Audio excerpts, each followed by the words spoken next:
Hello students, myself Monotosh Dey, your English helpline on the go. Today I shall discuss a lesson from First Flight which is taught in CBSE curriculum of Standard 10. The lesson under discussion today is A Letter to God written by G.L. Fuentes. Before we begin, let me give you a synopsis of the story sequence and recapitulation. So let's begin.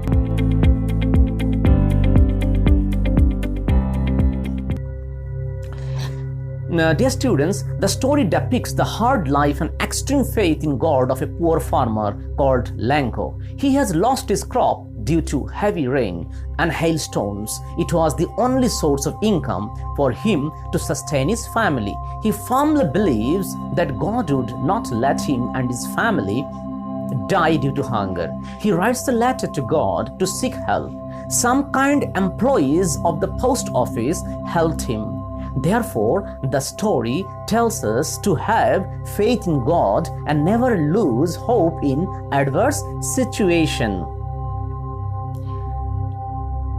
Now, with the story sequence, Lanko was a farmer who lived on the crest of a low hill. Crest means on the top of a low hill with his family. His was the only house in the entire valley. His field was full of ripe corn. He was eagerly waiting for a good rain to come to have a good harvest so he could earn money for his family. As Lanko hoped, it started raining, which gave Lanko a ray of hope. But his hope lasted for a small period of time only. He compared the raindrops as silver coins, which shows his joy. His joy turned into despair as the rain changed into hailstones which ruined his crops. The field had been covered with snow like a layer of white salt. Lanko was worried for his family. Though Lanko was a poor farmer and had lost all his hope, he had firm faith in God.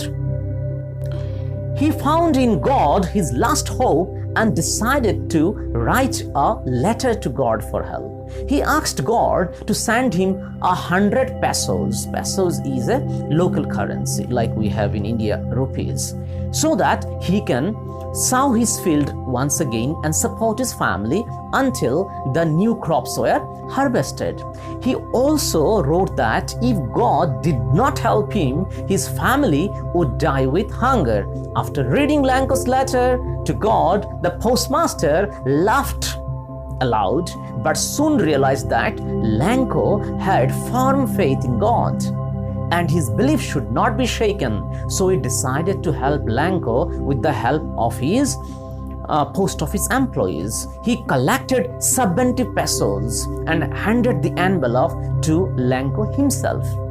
Lanko became angry when he saw 70 pesos in the envelope, as he demanded 100 pesos. He decided to write a letter again for the rest of the money.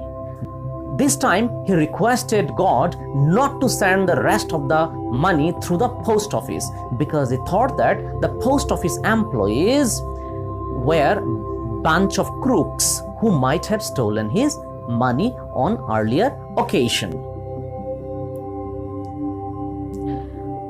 Dear students, now let me explain you some of the difficult lines of the text. As you can see, the highlighted part on the right side of your screen. So let me explain you these lines.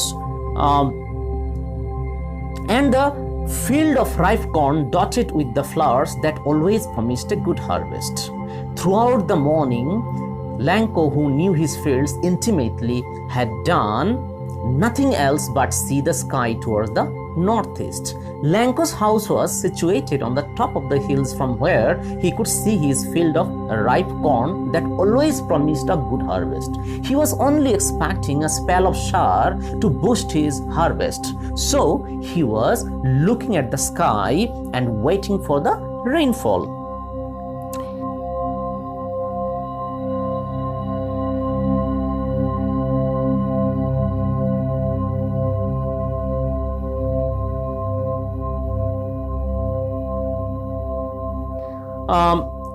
Next, on the right side of your screen, you can see the highlighted part of the text, which I'm going to explain to you. Lenko had predicted big drops of rain began to fall. In the northeast, huge mountains of clouds could be seen approaching. The air was fresh and sweet.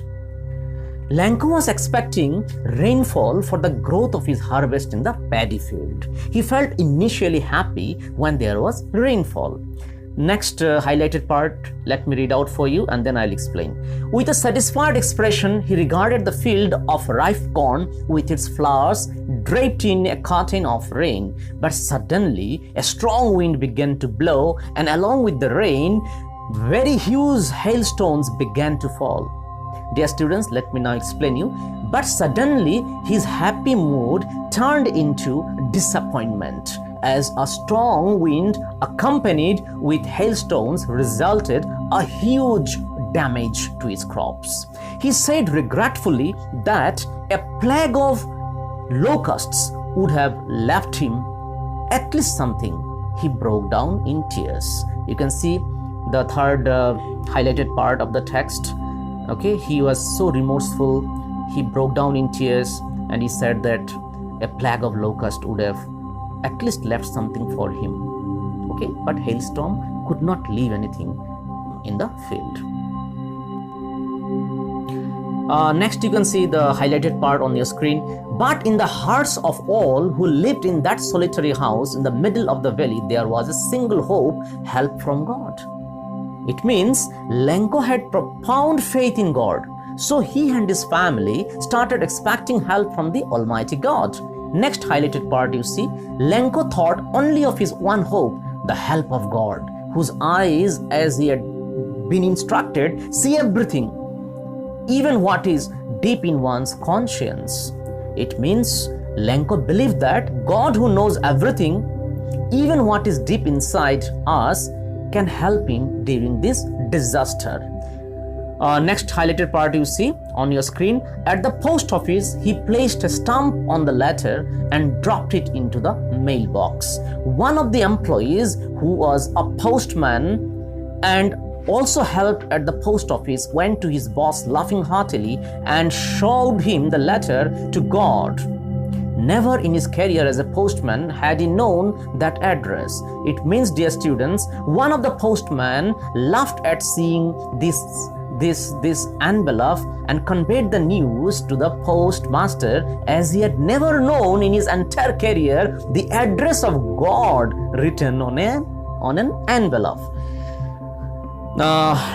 Next, as you can see on your screen on the right side, you see, in order not to shake the writer's faith in God, the postmaster came up with an idea: answer the letter. So how did the postmaster answer the letter? Let me explain you. The postmaster started laughing but became serious immediately. He was surprised at seeing the faith of Lenko in God. Next highlighted part, he asked for money from his employees. He himself gave part of his salary, and several friends of his were obliged to give something for an act of charity.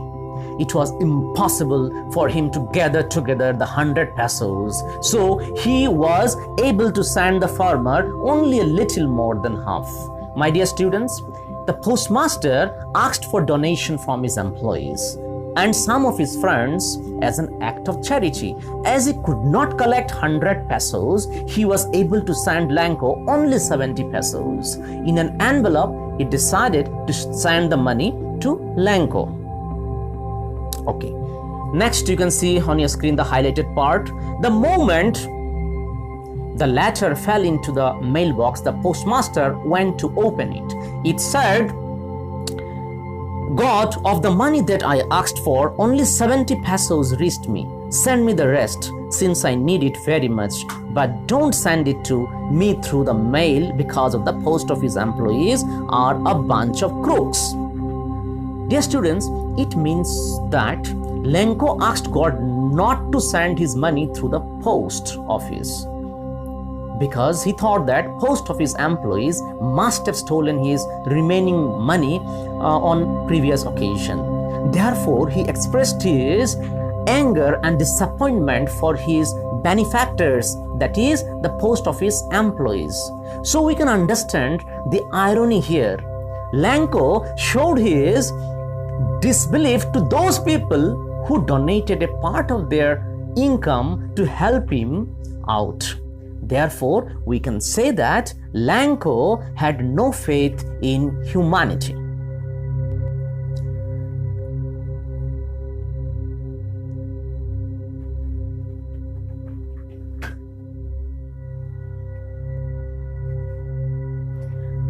So dear students, before we wind up, let me give you a very brief recapitulation of the lesson. The story depicts the hard life and extreme faith in God of a poor farmer called Lanko. Lanko has lost his crop due to heavy rain and hailstones.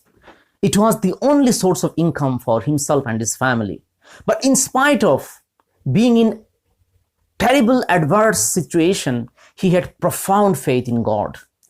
He expected that God would certainly help him out in this adverse situation. Therefore, he decided to write a letter to God and asked 100 pesos from God so that he could recover his financial crisis as well. Post office employees, came up with charity work and helped Lanko in mastering or gathering 70 pesos.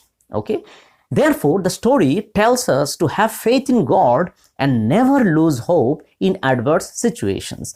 But ironically enough, my dear students, towards the end you might have seen, those who were the benefactors, that is the people who helped Lanko out in his adverse situation, that is the post office employees, they were made fun of by Lanko by saying that they were a bunch of crooks. Okay, so this is ironical.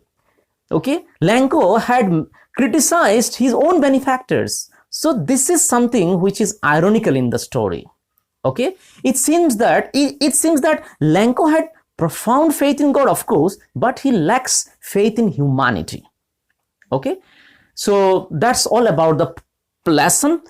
Till I come up with my next video, kindly subscribe to my channel and please press the bell icon for notification of every new video that I upload for you.